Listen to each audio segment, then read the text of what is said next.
શ્રી હરે કૃષ્ણાય નમો નમઃ. શ્રી પૂર્ણ પુરુષોત્તમાય નમો નમઃ. શ્રીમદ્ ભગવદ્ ગીતા આધ્યાત્મિક ચિંતન અધ્યાય 5 કર્મ સંન્યાસ યોગ. ભગવાને ચોથા અધ્યાયના 33મા શ્લોકથી 37મા શ્લોક સુધી જ્ઞાનની ઘણી પ્રશંસા કરી, પરંતુ તે પ્રશંસા જ્ઞાન યોગની નહીં પણ કર્માંતર્ગત જ્ઞાનની કરીને 38મા શ્લોકમાં બતાવ્યું કે કર્મ સંન્યાસ યોગ એટલે શું? સ્વામીજી ક્યાં સમાસ કરવા પડે? કર્મ સંન્યાસ યોગ એટલે શું કહેવાય? તો પછી કર્મ આગલો અધ્યાય શું હતો? જ્ઞાન કર્મ સંન્યાસ. જ્ઞાન કર્મ સંન્યાસ. જ્ઞાનેન સંન્યસ્તાની કર્મણામ સંન્યાસ.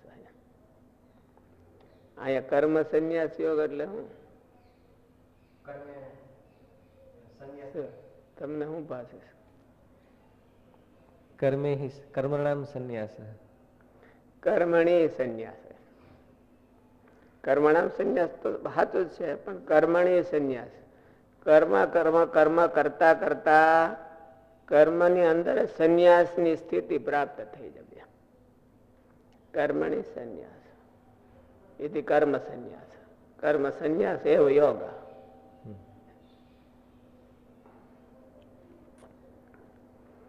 એવી રીતે કર્મ કરવા કે કર્મ કરતો હોય તો એની અરે સંન્યાસી નો આવે. એનો અર્થ એવો કર્મ સંન્યાસ યોગ એટલે કર્મણી સંન્યાસ. અને ભગવાને કીધું હતું એવું કે જો આ પ્રમાણે કર્મ કરે તો એની અરે સંન્યાસી નહીં. આ પ્રમાણે કરે તો એટલે કર્મણી સંન્યાસ. કર્મ કરતા કરતા એની અંદર સંન્યાસની સ્થિતિ પ્રાપ્ત થવી.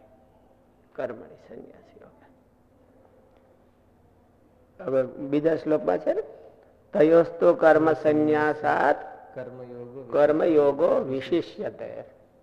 એની અરે સંન્યાસી ન આવી શકે. બ્રહ્મ વિદામપી કર્મવાન વરિષ્ઠ ક્રિયાવાન એશ વરિષ્ઠ. ક્રિયાવાન વરિષ્ઠ. સંન્યાસી વરિષ્ઠ એવું ન કીધું, પણ ક્રિયાવાન કયો તો એમાં સંન્યાસના ધર્મને સિદ્ધ કરે. એ કર્મ કરતા કરતા સંન્યાસના ધર્મને સિદ્ધ કરે તો ક્રિયાવાન વરિષ્ઠ. એવો ક્રિયાવાન છે એ ક્યાંય મળે નહીં. સંન્યાસીમાં ન મળે, ચાલુમાં ન મળે. એટલે કર્મ સંન્યાસ યોગ. ઓલું જ્ઞાન કર્મ સંન્યાસ. જ્ઞાનેન પરમાત્મા જ્ઞાનેન કર્મણામ સંન્યાસ. એટલે કર્મણી સંન્યાસ એટલે કર્મ કરતા કરતા જ એવી સંન્યાસી સ્થિતિ પ્રાપ્ત થઈ જવી કે જેને સંન્યાસીઓ ન પહોંચે. જનક રાજાને સુખદેવજી ન પહોંચે. જનક રાજા પાસે સુખદેવજીને દીક્ષા લેવા જવી પડે. શિક્ષણ દીક્ષા લેવા જવી પડે. ઉપદેશ લેવા માટે ઓલા ઉપનિષદોમાં આવે છે ને, ઓલા રૈક્વ નામના રાજા પાસે 6 ઋષિઓ જ્ઞાન લેવા ગયા. રૈક્વ નામના રાજા પાસે. પણ એ બધા આલિમોવાલી નહીં, આના જેવા. અને સંન્યાસી એ આલિમોવાલી નહીં. સુખદેવજીને થોડાક આલિમોવાલી કહેવાય, પણ તોય વસ્તુ સ્થિતિ શું છે એ ભગવાન એમાં બતાવે. કોઈને વખાણ નથી કરતા કે જનક હારા. અને ઓલા એ તો નવયોગેશ્વરમાં થયો હતો ને. નવયોગેશ્વરોએ જનક રાજાને વખાણ કર્યા. ઓલું એક યોગેશ્વરે, પ્રબુદ્ધ નામના એક યોગેશ્વરે જનક રાજાના વખાણ કર્યા. એટલે ઓલા 8 હતા એને ગાંહડી બાંધી નેરમાં નાખી આવવાની તૈયારી કરી દીધી કે આ માળો ઓલાને વખાણ કરે છે, આપણે હું કઈ કમ છી, તમે કઈ કમ છો કે ગૃહસ્થને વખાણ કરવા? એટલે ગાંહડી બાંધી નાખી આવી. એટલે આડો નડતો આહડે.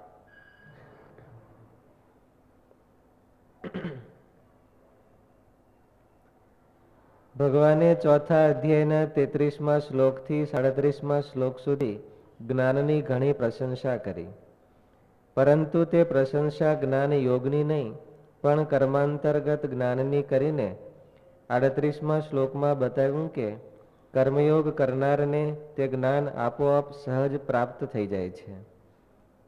કાલે નાત્મની વિંદતી, આપોઆપ. માટે તું કર્મયોગ કરવા ઊભો થા. પરંતુ અર્જુન ભગવાનની વાતને સમજી શક્યા નથી અને તેઓએ એમ માની લીધું કે જ્ઞાન યોગ જ શ્રેષ્ઠ ને મહિમાવંત હોય તો મને કર્મયોગ કરવાની શા માટે આજ્ઞા કરો છો? મને હું સમજે કથામાંથી? કથામાંથી હું સમજે માણસ?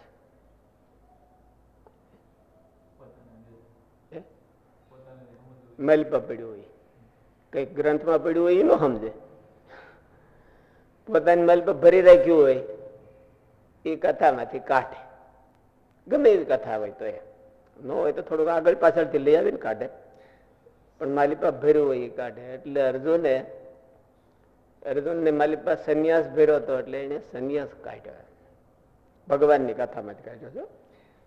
વ્યાસ ભગવાન ને કૃષ્ણ ભગવાન બે ભેળા થઈને મથતા હતા, એમાંથી અર્જુન આ કાઢી આવ્યું, પોતાનું મનનું ધાર્યું.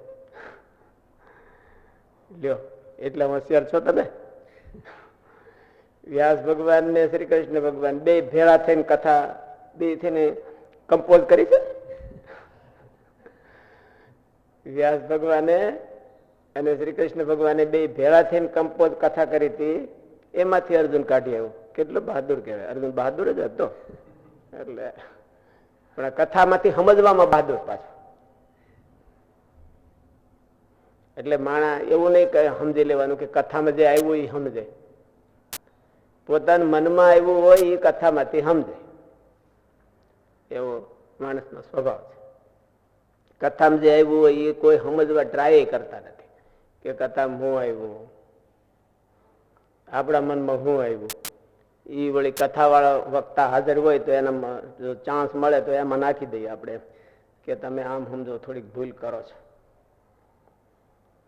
અર્જુને શું ટ્રાય કરી? વ્યાસ ભગવાન તો હાજર નહોતા, પણ શ્રી કૃષ્ણ ભગવાન હાજર હતા એટલે એને તમે આમ કેમ કરો છો? સમજવાનું તો આમ છે. સંન્યાસમ કર્મણામ કૃષ્ણ પુનર્યોગમ ચ સંસસી એતત શ્રેયમ યતયોરેકમ તન્મે બ્રૂહિ સુનિશ્ચિતમ. એટલે એનો ટોન શું છે? ઘડીક તમે આમ કરો છો અને ઘડીક તમે આમ કરો છો, એટલે હવે તમારે સંન્યાસની શ્રેષ્ઠતા કહેવાની છે. અને તો હું બરાબર એમ કે આખું સમજી જાય એવું અર્જુનનું કહેવાનું છે.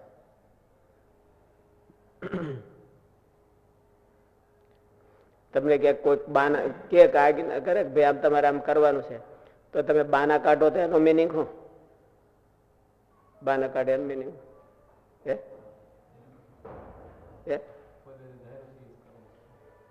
કરવું છે નહીં, કરાવવું છે.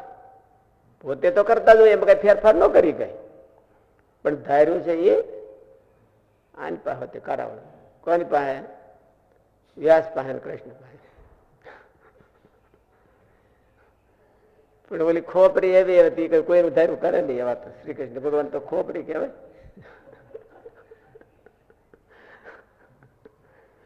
એટલે કોઈનું ધાર્યું કરે નહીં. હા કે કરશું એટલું થઈ રહે એટલે તમારે ધાર્યું કરશું. 18 અધ્યાય પૂરા થઈ જાય પછી તમારે ધાર્યું કરશે. 19મો અધ્યાય કોનો? અર્જુનનો.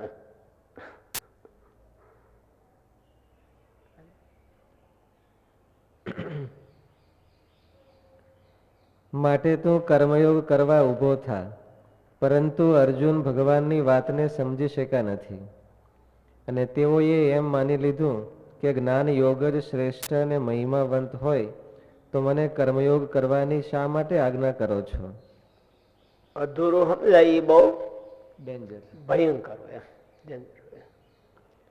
બિભેતિ વેદા અલ્પશ્રુતાત મામ અયમ પ્રતરિષ્યતિ. એમ અધૂરી સમજણ વાળાથી વેદો પણ શાસ્ત્રો પણ બીવે છે. આવ્યું તું ગીતામાં તો આવું. એટલે ગીતાને ખબર પડે, ગીતાના મનમાં વિચાર થાય કે આવું મેં ક્યારે આવ્યું વિશે, જે શ્રોતા કે છે એવું મને તો ખબર નથી આવ્યું એક ને. એટલે બિભેતિ વેદા અલ્પશ્રુતાત મામ અયમ પ્રતરિષ્યતિ. મારો ધજાગરો કરશે. આ અલ્પશ્રુત માણસો શાસ્ત્રનો ધજાગરો કરે, સમજે નહીં એ બાકી શાસ્ત્ર કઈ એને કઈ લેવા દેવાય ન હોય સમજવાના.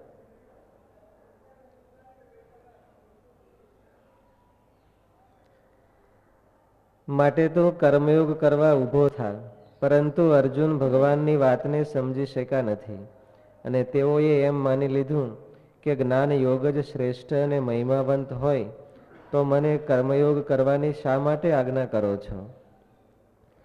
અમસ્તોએ અર્જુનને કર્મ છોડીને સંન્યાસી બનવાનો આગ્રહ તો છે જ, એમાં ભગવાનના આવા ખાલી શબ્દો પકડી લીધા, તેથી તેને ભગવાનના ઉપદેશમાં દ્વિધા ઊભી થઈ છે.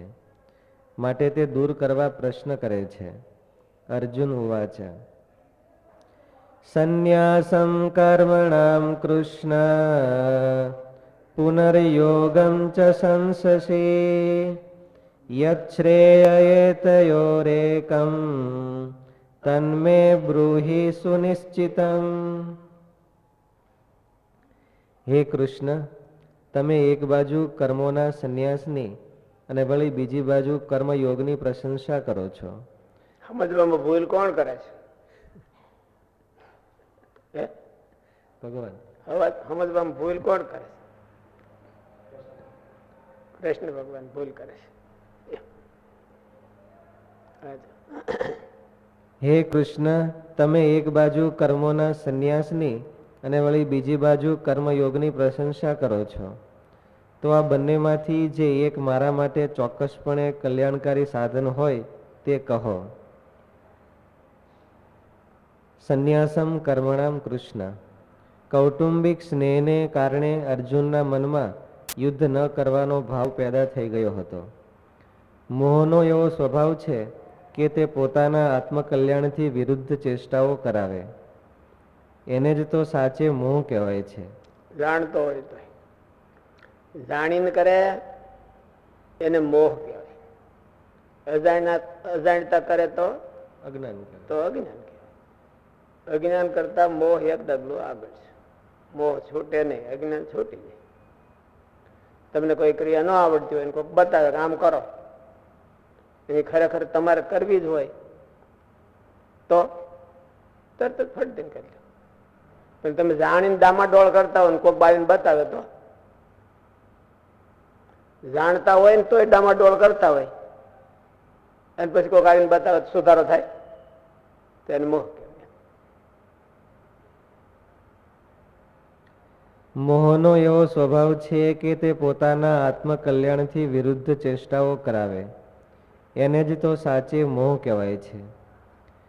પોતાના રાગનું સમર્થન થાય એટલા માટે અર્જુને પહેલા અધ્યાયમાં ભગવાન સામે કેટલાક તર્ક અને શાસ્ત્રીય યુક્તિઓ પણ રાખી હતી.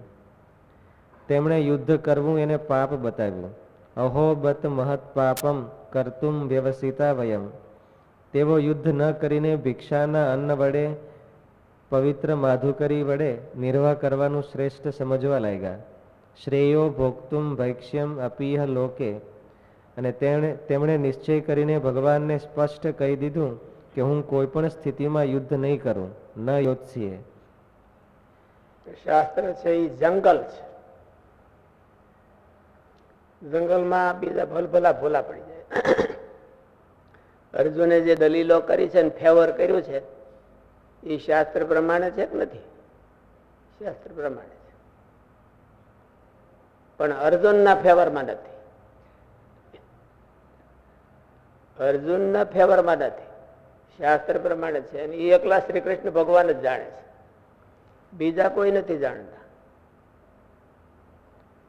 શાસ્ત્ર પ્રમાણે અર્જુને કીધું શ્રેયો માધુકરી છે એ બહુ પવિત્ર અન્ન છે, તો એ સાચું કહેવાય કે ખોટું કહેવાય? હે એ સાચું. અને આગળ હું કીધું અહોબત મહદ પાપમ કરતુમ વ્યવસિતા વયમ. અરે આપણે તો મોટું પાપ કરવાનું નક્કી કરી નાખ્યું. વ્યવસિતા વયમ એટલે મોટું પાપ કરવાનું નક્કી કરી નાખ્યું. એટલે મોટું યુદ્ધ કરવું એ પાપ કહેવાય કે ન કહેવાય? બાંધવું એ પાપ કહેવાય કે પુણ્ય કહેવાય? શું કહેવાય સ્વામી? ભાઈ સ્વામી તમને બાંધતા આવડે? નો હોય એમાંથી ઉભું કરતા આવડે કે ન આવડે? આવડે કે નહીં?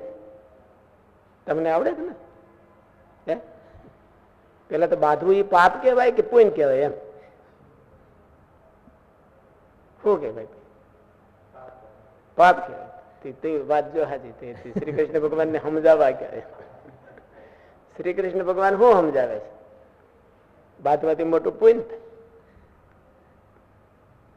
અને એમાં ઉભું કર્યું હોય આપણે ન હોય ને એનાથી તો મહત પુણ્ય કહેવાય. જેમ મહાપાપ છે એમ મહાપુણ્ય છે. એવું ક્યાંય કીધું નથી પણ આમાં આવે મહાપુણ્ય. બાંધવાથી મહાપુણ્ય. બેન ઝઘડો શેમાં છે? શ્રી કૃષ્ણ ભગવાન ને બાંધવામાં પાપ કે બાંધવામાં પુણ્ય? શ્રી કૃષ્ણ ભગવાન શું કે છે? બહુ ભાગશાળી એને જ મળે. બહુ ભાગશાળી હોય એને જ મળે. હા, બહુ ભાગશાળી હોય, બહુ પુણ્યશાળી હોય. ભાગ એટલે પુણ્ય. બહુ પુણ્યશાળી હોય અને પછી બાંધે પછી બહુ મોટું પુણ્ય થાય. પણ કોની હારે? શું કે કોની હારે? પોતાના રાગ ની હારે, મોહ ની હારે. પોતાના રાગ ની હારે, પોતાના મોહ ની હારે અને પાપી હોય એની હારે. પાપી ની હારે દોસ્તી થઈ જાય તો મુશ્કેલી થઈ જાય. એને હારે બાંધે તો એને હારે તો છેટું રાખે તો જ, એને વિરોધ રાખે તો જ એને પુણ્ય માંથી બચે, નહીં તો પુણ્ય માંથી ન બચે. એટલે શ્રી કૃષ્ણ ભગવાન બહુ એને એવું ગોતી કાઢ્યું છે કે બાંધવાથી પુણ્ય થાય. ગોતી કાઢી સ્પેશિયલ ગોત્યું છે. એમને મળે નહીં બધાને. બધી જગ્યાએ બાંધવાથી પુણ્ય ન થાય પણ ઠેકાણે બાંધવાથી પુણ્ય થાય એવું કીધું. દુર્યોધન ની હારે બાંધે તો એને પુણ્ય થાય અને એને મારે તો થોડુંક વધારે થાય અને એને જીતી જાય તો મહાપુણ્ય થાય. એવું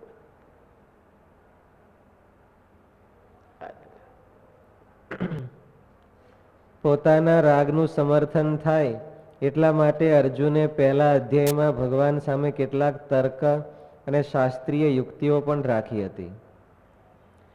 તેમણે યુદ્ધ કરવું એને પાપ બતાવ્યું. અહો બત મહત પાપમ કરતુમ વ્યવસિતા વયમ. તેઓ શ્રી કૃષ્ણ ભગવાને એની હાય ન કીધી ને નાય ન કીધી કે પાપ ન થાય એવું ન કીધું અને પુણ્ય થાય એવું ત્યારે તો કઈ ન કીધું. હશે કે આગળનો અધ્યાય મારે બાકી છે તે સાંભળી લે પેલા એવું કીધું. આગળનો અધ્યાય તો સાંભળી લે પેલા અને એને પછી શું થાય એ આપણે પછી નક્કી કરીએ. હા ન કીધી કે ના કીધી. તેઓ યુદ્ધ ન કરીને ભિક્ષાના અન્ન વડે પવિત્ર માધુકરી વડે નિર્વાહ કરવાનું શ્રેષ્ઠ સમજવા લાગ્યા. શ્રેયો ભોગતુમ ભૈક્ષ્યમ અપીહ લોકે. અને તેમણે નિશ્ચય કરીને ભગવાનને સ્પષ્ટ કહી દીધું કે હું કોઈ પણ સ્થિતિમાં યુદ્ધ નહીં કરું. મને સમજાવીને આજ કરાવવું છે ને હું નહીં કરું. પછી એમ કઈ હું ખાવ શાસ્ત્ર જાણું નહીં એવો નથી. એમ હું નહીં કરું. હવે તમારે અધ્યાય આગળ કેવો હોય તો કયો. આગળ અધ્યાય કહીને બીજું શું કરવું છે? જે તમારે કરાવવાનું છે હું કરાય નહીં. હું બધું સમજુ છું અને સમજાવવું હોય તો બીજાને જાઓ. એ મારી પાસે ન આવે. કઈ થોડે જેવા તેવા છે. એટલે એ અર્જુન નતો કેતો પણ પછી આ કળયુગમાં અર્જુન થાય તો એ વળી કે અમે કઈ થોડા જેવા તેવા છીએ. અર્જુન એટલે શ્રી કૃષ્ણ ભગવાન પાસે એવું બોલ્યો નહીં કે અમે જેવા તેવા નથી. એ પાછું એટલું બોલતો હતો કે શાદીમામ ત્વામ પ્રપન્ન, મને તમે ઉપદેશ દો પણ આ કરે નહીં. ઉપદેશ દઈ રાખશો 18 અધ્યાય તો હું આ કરવાનું નથી. ઉપદેશ મને બહુ સારો લાગે છે. શ્રી કૃષ્ણ ભગવાન કે સારું બહુ લાગે.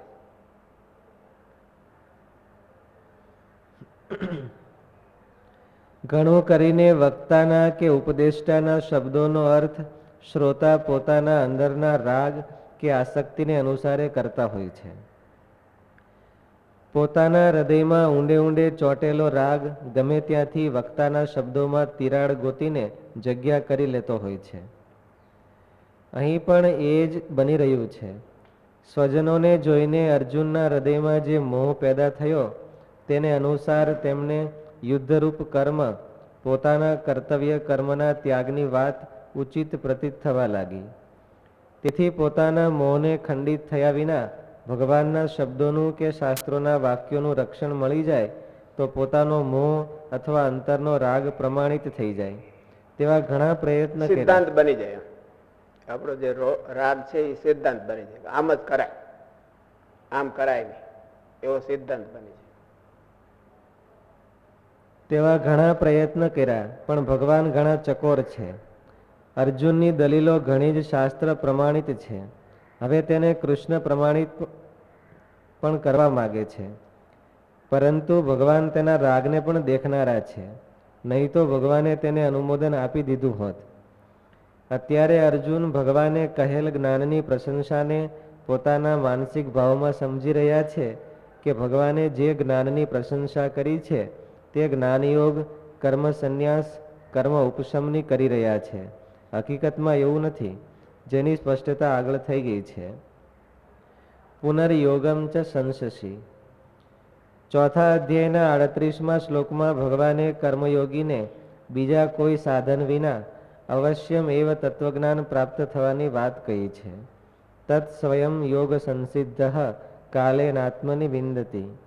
તેને લક્ષ્ય બનાવીને અર્જુન ભગવાનને કહી રહ્યો છે કે ક્યારેક તો આપ જ્ઞાનયોગની પ્રશંસા કરો છો અને ક્યારેક તો કર્મયોગની પ્રશંસા કરો છો. યત શ્રેય યતયોરેકમ તન્મે બ્રૂહિ સુનિશ્ચિતમ. આવો જ પ્રશ્ન બીજા અધ્યાયના 7મા શ્લોકમાં પણ કર્યો હતો. યત શ્રેય સુનિશ્ચિતમ બ્રૂહિ તન્મે. તેના ઉત્તરમાં ભગવાને બીજા અધ્યાયના 47મા 48મા શ્લોકમાં કર્મયોગની વ્યાખ્યા કરીને તેનું આચરણ કરવાનું કહ્યું. પછી ત્રીજા અધ્યાયના બીજા શ્લોકમાં અર્જુને તદેકમ વદ નિશ્ચિત્ય એન શ્રેયો હમાપ્નુયામ શબ્દોથી ફરીથી પોતાના કલ્યાણની વાત પૂછી હતી. જેના ઉત્તરમાં ત્રીજા અધ્યાયના 30મા શ્લોકમાં મયી સર્વાણી કર્માણી યુદ્ધસ્વ વિગત જ્વરઃ નિષ્કામ, નિર્મમ અને નિસંતાપ થઈને યુદ્ધ કરવાનું કહ્યું હતું. તથા 35મા શ્લોકમાં પોતાના ધર્મનું સ્વધર્મે નિધનમ શ્રેય કર્મયોગનું પાલન કરવાનું શ્રેયસ્કર બતાવ્યું હતું. અહીં ઉપરયુક્ત પદોથી અર્જુને જે વાત પૂછી છે તેના ઉત્તરમાં ભગવાને કહ્યું છે કે કર્મયોગ શ્રેષ્ઠ છે. કર્મયોગી સુખપૂર્વક સંસારના બંધનથી મુક્ત થઈ જાય છે. કર્મયોગ વિના સાંખ્યયોગનું સાધન સિદ્ધ થવું કઠિન છે.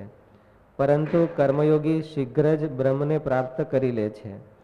આ રીતે કહીને ભગવાન અર્જુનને એ બતાવી રહ્યા છે કે કર્મયોગ જ તારા માટે શીઘ્રતા અને સુગમતાપૂર્વક પરમાત્માની પ્રાપ્તિ કરાવવા વાળો છે.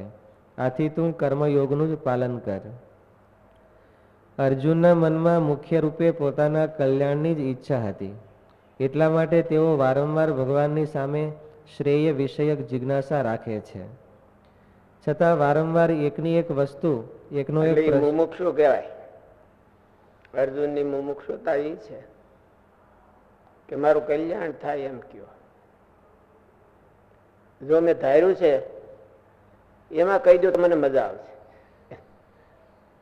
મેં ધાર્યું છે કે મારું કલ્યાણ આમ થાય એમાં કહી દો તો મને બહુ મજા આવશે. ફેરવી ફેરવી ન્યા હોતેલા આવે છે. પણ એને જોરદાર ઈચ્છા છે એ કલ્યાણ.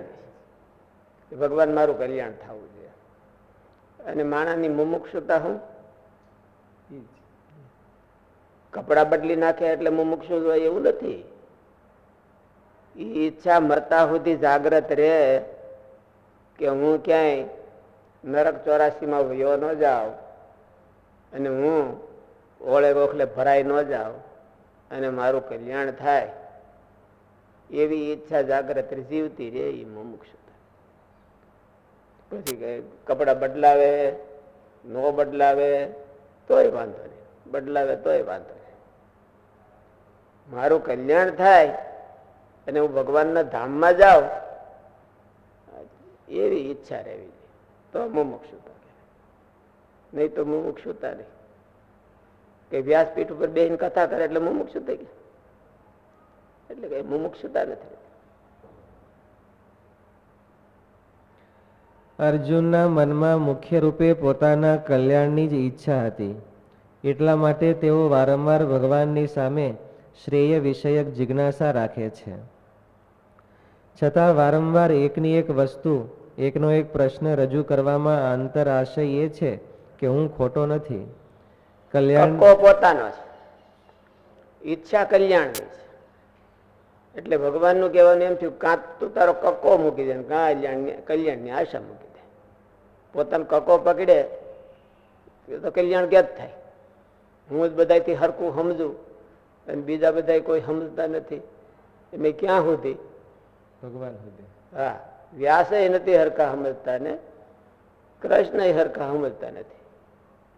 કૃષ્ણ એ કીધું પણ વ્યાસે એમને સમજાવીને લખી નાખ્યું, ગણેશની પાસે લખાવી નાખ્યું. ગણેશ તો સમજતા હતા તો એ લખાવી નાખ્યું.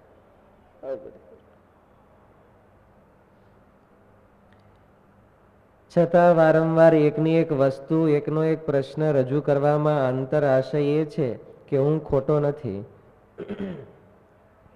કલ્યાણની સાથે મારા મોહનો પણ નિર્વાહ થવો જોઈએ. કલ્યાણની સાથે મારા મોહનો પણ નિભાવ થઈ જાય તો ઠીક. તેથી કલ્યાણી થાય ને મોહ તો જેમનો તેમ જ રે, તો એના જેવું બીજું હેલું કયું? એટલે મોહન અને કલ્યાણ ને વાંધો છે. નકર તો શ્રી કૃષ્ણ ભગવાન એવા છે કે જેને જોતું હોય આપી દે, બહુ વાંધો નહીં. પણ આમાં વાંધો છે ને એટલે શ્રી કૃષ્ણ ભગવાનને કે ભાઈ આ નહીં થાય, બીજું હોય તો કઈ વાંધો નહીં. તારે રાજ જોતું હોય ને મોહ જોતો હોય બે આપી દે યાર. પણ કલ્યાણ જોતું છે ને મોહ જોતો છે એટલે એ નહીં થાય. રાજ જોતું હોય ને મોહ જોતો હોય તો બે ભગવાન આપી દે. પણ કલ્યાણે જોઈ છે ને મોહ જોઈ છે એટલે ન મેળવે.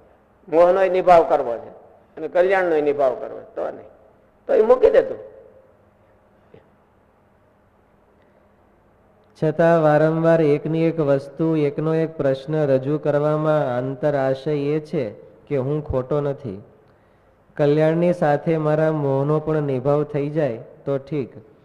તેથી રાગને જ્યારે માણસને એમ થાય કે હું જ સાચો છું એટલે મુમુક્ષુતા ઉપર ચોકડો મૂકી દેવાનો. એને મુમુક્ષુતા હોય જ નહીં.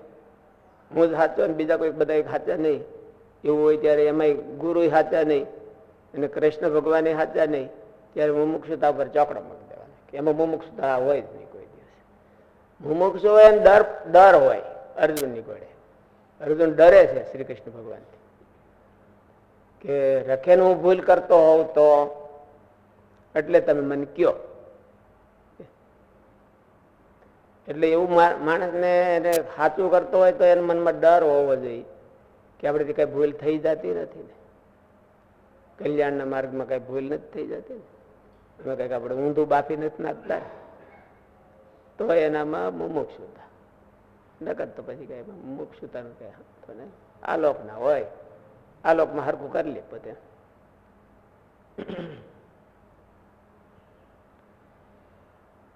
કલ્યાણની સાથે મારા મોહનો પણ નિભાવ થઈ જાય તો ઠીક. તેથી રાગને ખુલ્લમ ખુલ્લા રજૂ નથી કરતા, પણ તેને શાસ્ત્રીય સદગુણના કપડાં પહેરાવીને ભગવાન પાસે રજૂ કરે છે. મોટે ભાગે મુમુક્ષુઓની વિડંબણા એ જ હોય છે. અહીં અર્જુનને ભગવાન પાસે પોતાના રાગને ખુલ્લમ ખુલ્લા મંજૂર નથી કરાવવો કે ભગવાન મને આટલો રાગ છે તે પૂરો કરાવો તો ઠીક. ભગવાન એવું કે, અર્જુન એવું કે તો એ કઈ દે.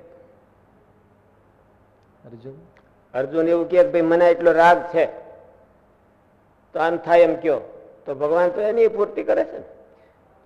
આર્તો જિજ્ઞાસુર અર્થાર્થી જ્ઞાની ચ ભરતર્ષભ, એવું ભગવાન પોતે એમ કે છે કે રાગી હોય અર્થાર્થી એટલે અર્થાર્થી એટલે શું? હે આ લોકની ઈચ્છા વાળો, આ લોકના રાગ વાળો એમ. અને પાછો મુમુક્ષુ હોય. આ લોકનો રાગ હોતો હોય મુમુક્ષુ હોય તો ભગવાન એનું પૂરું કરે.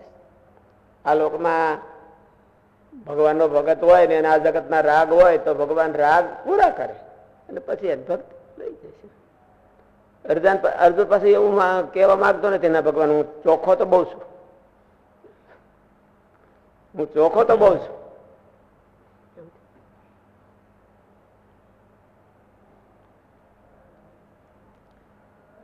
તેથી રાગને ખુલ્લમ ખુલ્લા રજૂ નથી કરતા, પણ તેને શાસ્ત્રીય સદગુણના કપડા પહેરાવીને ભગવાન પાસે રજૂ કરે અને છે. એ જ મોહ કહેવાય. પોતાને જો રાગ હોય તો ભગવાન તો એવું કેવા માંગે છે કે રાગ હોય તો તું તાર હું આપું જ છું. તો રાગ હોય તો રાગ તો ભગવાન પૂરા કરે છે. આ લોકની બધી ઈચ્છાઓ ભગવાન પૂરી કરે છે. ભગવાન તો એટલા ઉદાર છે.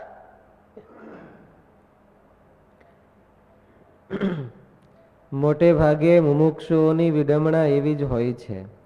અહીં અર્જુનને ભગવાન પાસે પોતાના રાગને ખુલ્લમ ખુલ્લા મંજૂર નથી કરાવવો કે ભગવાન મને આટલો રાગ છે તે પૂરો કરાવો તો ઠીક, ભગવાન કદાચ કરી પણ દે. અર્જુનની કોઈ પણ સાધકની રજૂઆત એવી છે કે મારો રાગ. ઉદ્ધવજીએ ભગવાનની પાસે સીધું સ્પષ્ટીકરણ કરી દીધું. એટલે ઉદ્ધવજી જ્ઞાની કહેવાના અને અર્જુન જ્ઞાની કહેવાનો નહીં.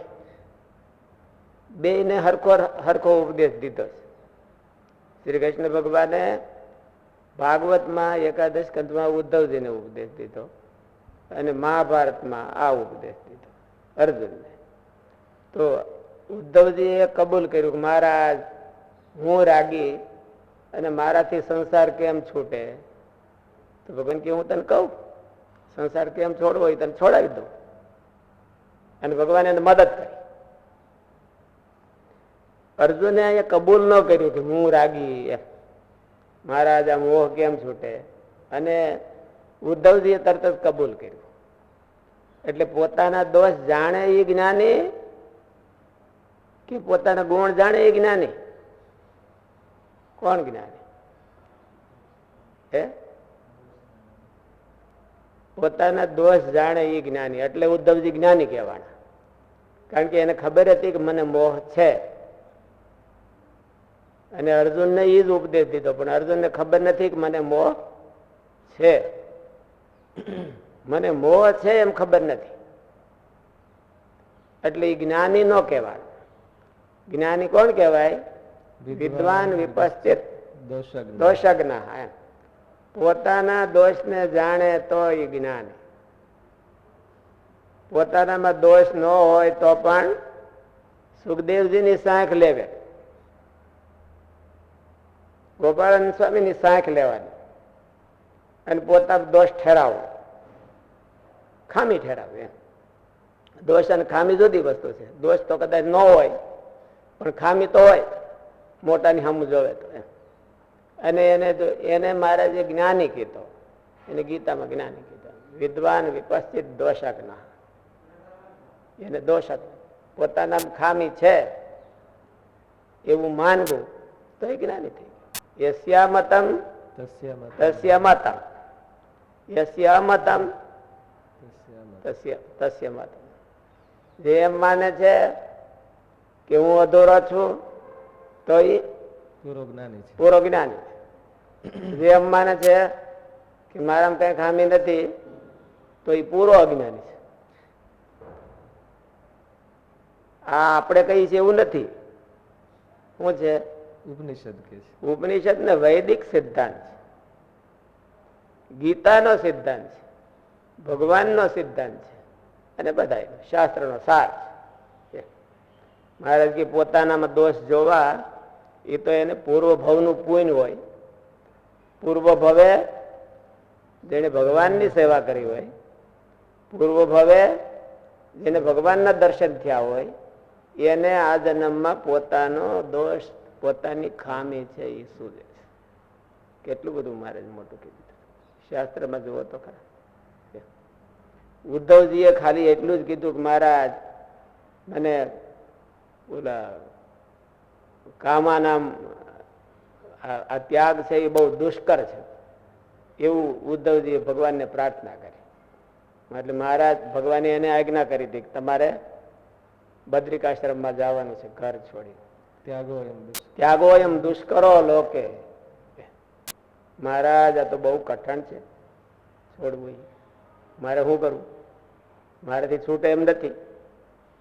એટલે ભગવાને એને ટાઇટલ આપી દીધું કે ઉદ્ધવજી જ્ઞાની. ઉદ્ધવજી જ્ઞાની એમ. અર્જુનને ભગવાને શું ટાઇટલ આપ્યું? અર્જુન બોંધિયાળ. કબૂલ જ કરતો નથી. 18 અધ્યાય બધી કબૂલ કરતો નથી પોતે. એટલે અર્જુન ને ભગવાને કીધું બોંધિયાળ. લેબ્યમ માસમાં કે મહાપાર્થા નયનમ નૈતત તયુપપદ્યતે એમ ભગવાન એને બોંધિયાળ કીધું.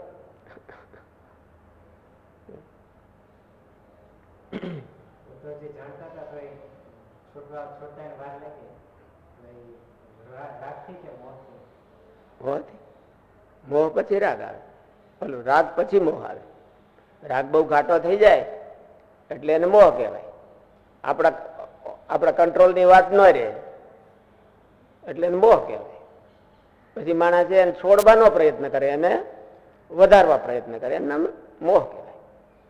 રાગ મને છે એવું એને ખબર પડે તો જ્ઞાન કહેવાય. પણ રાગ મારે છોડવો નથી છે ભલે તો એને મોહ કહેવાય. એ જાણતો હોય કે આ ખોટું જ છે તોય મારે આ કરવું જ છે તો એને મોહ કહેવાય. એટલે ઉદ્ધવજીને ખબર હતી કે મારે રાગ છે એટલે, અને અર્જુન એ કદાચ મનમાં જાણતો હશે કે નહીં જાણતો હોય પણ છોડવા તૈયાર નથી એટલે એને મોહ કીધો અને ઉદ્ધવજીને જ્ઞાની કીધા. રાગ તો કોને નથી ભાઈ? દેહધારીઓ બધાય છે. રાગમાંથી તો અહીં આટા મારતા મારતા જ આવ્યા છે. કોઈ કઈ ત્યાંથી થોડો આટા મારતા મારતો આવ્યો છે. રાગમાં આટા મારતા મારતા જ અહીં આવે છે.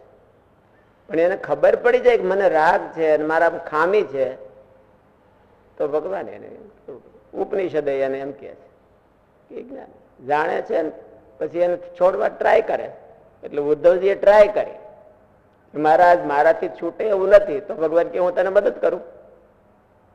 અને ભગવાને એને ઠોલી ઠોલીને ઉપદેશ દઈ દઈ અને એનો રાગ છે એને નિવૃત્ત કરી દીધો.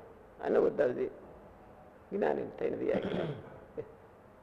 અને અર્જુન તો હાથ માથે મૂકવા નથી દેતો. માથે હાથ જ મૂકવા નથી દેતો કે હું છવ જ નહીં. તમે કોને આવી વાતો કરો છો? આવી વાતો જ્ઞાન ની કોને કરો છો? હું મારામાંથી છે ને અહીં આજુબાજુમાં કોઈ સાંભળતું નથી. ઓલા બધા કે સાંભળે વાતાની દૂરીઓ ધરતો એમ. એટલે તમે કોની હાથું વાતો કરો છો? ગીતાની એમ વાંધો બે માં અર્જુન ને ઉદ્ધવજી માં બે માં એટલો ફેર હતો.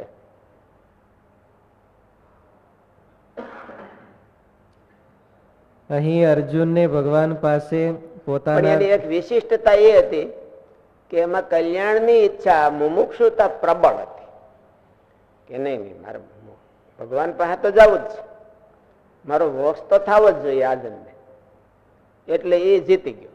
એટલે ભગવાને એને પછી બહુ કઈ ઓલું ન કહે. અહીં અર્જુનને ભગવાન પાસે પોતાના રાગને ખુલ્લા મંજૂર નથી કરાવવો કે ભગવાન મને આટલો રાગ છે તે પૂરો કરાવો તો ઠીક, ભગવાન કદાચ કરી પણ દે.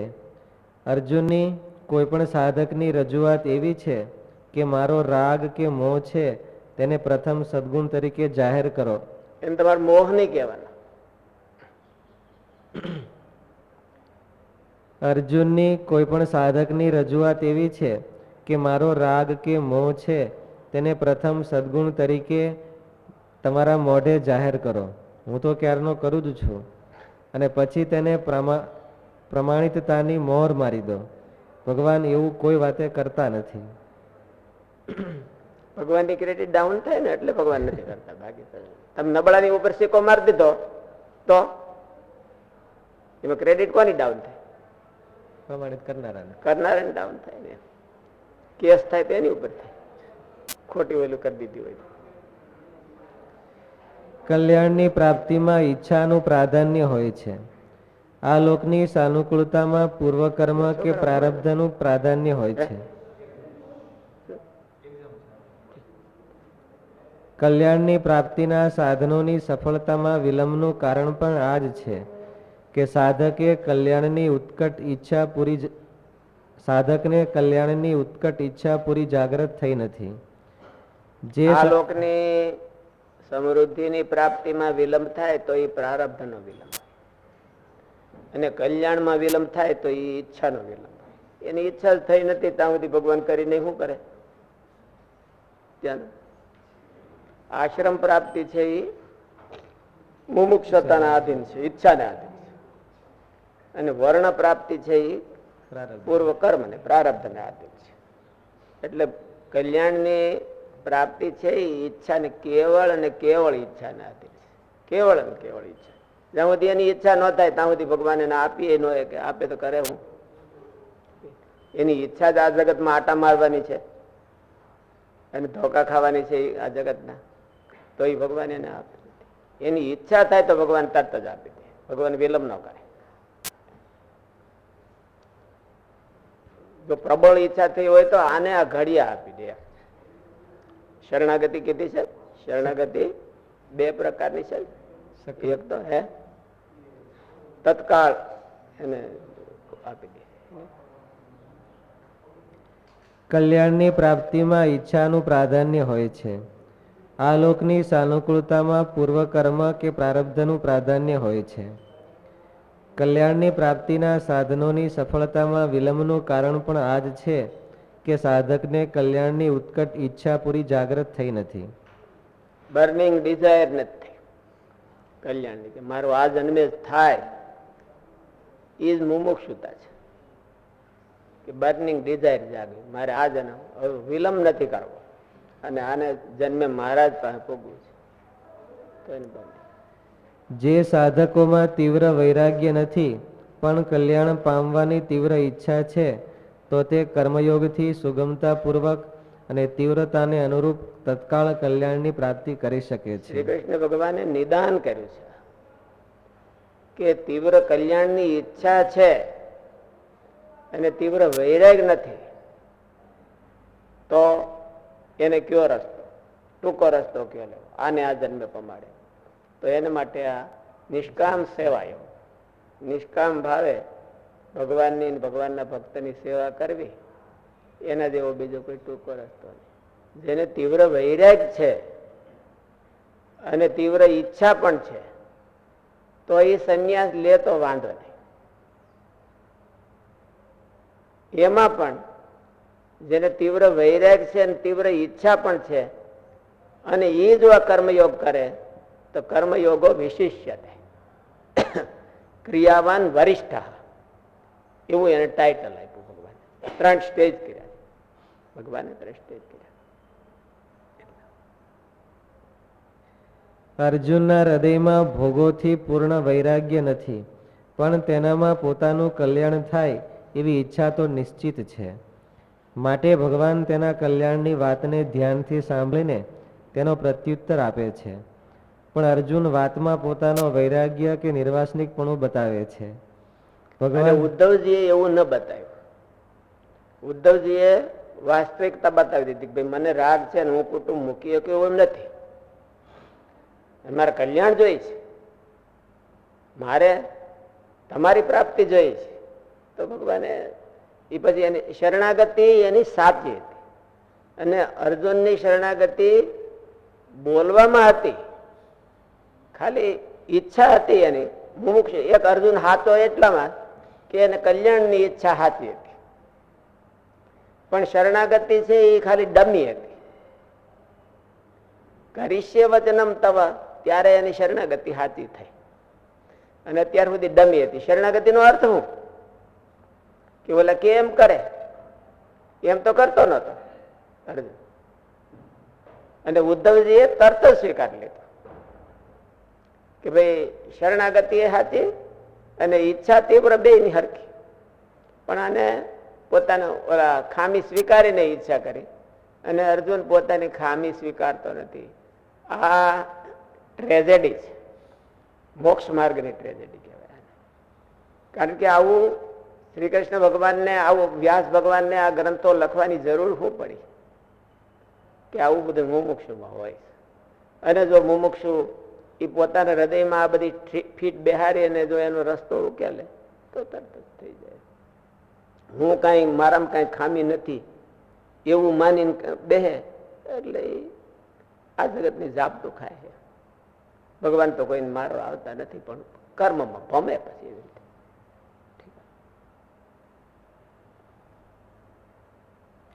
માટે ભગવાન તેના કલ્યાણની વાતને ધ્યાનથી સાંભળીને તેનો પ્રત્યુત્તર આપે છે, પણ અર્જુન વાતમાં પોતાનો વૈરાગ્ય કે નિર્વાસનિકપણું બતાવે છે.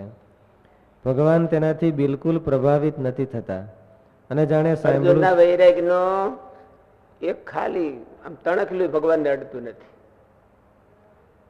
અર્જુનના વૈરાગ્ય ઉદ્ધવજીની અરજીનો ભગવાને તરત જ સ્વીકાર કરી લીધો. એને કાંઈ બોલું કાંઈ આમ કે એવું કઈ સંવાદ જ નથી થયો સીધો. ઉદ્ધવજી પૂછતા ગયા, ભગવાન એને કહેતા ગયા, જે પૂછ્યું કે તરત જ કહેતા ગયા. એને હાનાકાની જ કઈ ન કરી. નકર રાગની દ્રષ્ટિએ બે હરખા છે. ઉલટું ઉદ્ધવજીએ કબૂલ કર્યું કે ભાઈ મને રાગ છે તો હું મૂકી નથી શકું એમ ત્યાગો એમ દુષ્કરો લોકે, આ દુષ્કર છે મારાથી એમ કે આ છોડી નહીં શકાય. અને બે અધ્યાય હરખા છે, ગીતા અને બોલો બે હરખા છે. એકાદશ એ મુક્તિનો અધ્યાય છે.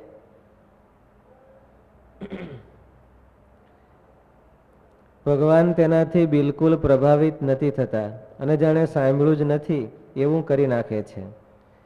તેના કલ્યાણની ઈચ્છામાં તો ભગવાને ઘણી જ વખત સ્પષ્ટપણે કહી દીધું છે કે તું કર્મયોગ કર, તારું ચોક્કસ કલ્યાણ થશે. નિષ્કામ સેવાથી વધારે કલ્યાણ તારું છે નહીં. તારું એવું નહીં, કોઈ કરતા કોઈ નહીં. ઇવન સંન્યાસને યોગ્ય હોય તોય નહીં, એવું ભગવાને કીધું. ત્રીજા અધ્યાયમાં જ કીધું, અને આ અધ્યાયમાં પણ એમ કહેવાનું છે. આમાં તો સ્પષ્ટ બેની હરખામણી કરીને કહેવાના છે કે ઓલો આ ને ઓલો આ, એના કરતા આમાં વધારે. બીજા શ્લોકમાં છે.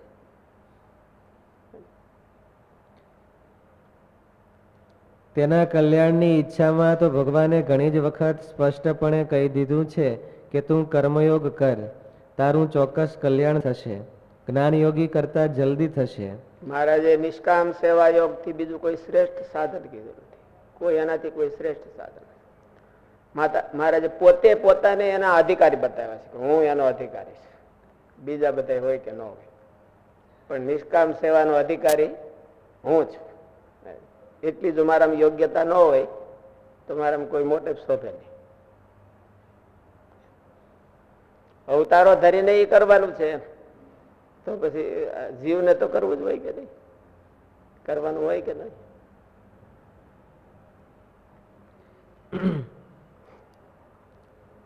તેના કલ્યાણની ઈચ્છામાં તો ભગવાને ઘણી જ વખત સ્પષ્ટપણે કહી દીધું છે કે તું કર્મયોગ કર, તારું ચોક્કસ કલ્યાણ થશે. જ્ઞાનયોગી કરતા જલ્દી થશે, તને પણ સહેલાઈથી તેમાં સિદ્ધિ મળશે. અર્જુન બોલવામાં કલ્યાણની ઈચ્છા દર્શાવે છે, પણ રજૂઆત વૈરાગ્યથી કરે છે. ભગવાનને તે દેખાતું નથી. અર્જુનનો વૈરાગ દેખાતો નથી. એમ અર્જુન બોલવામાં કલ્યાણની ઈચ્છા બતાવે છે. અર્જુન કહે છે કે મારે છે, ભગવાનને દેખાતો નથી એમ. પણ કે છે તો હું માનું છું એટલે તો હોય જ. તો તમે પોતાને વૈરાગી માનો તો તમારા વૈરાગી હોય જ કે ન હોય. તમે માનો તો તમારા ઘરમાં શું છે એ તો અમને ખબર ન પડે, એટલે તમારા ઘરમાં હોય જ. કોઈ કેમ કે મારે ઘરે 1 કરોડ રૂપિયા છે તો આપણે કેમ ના પાડીએ?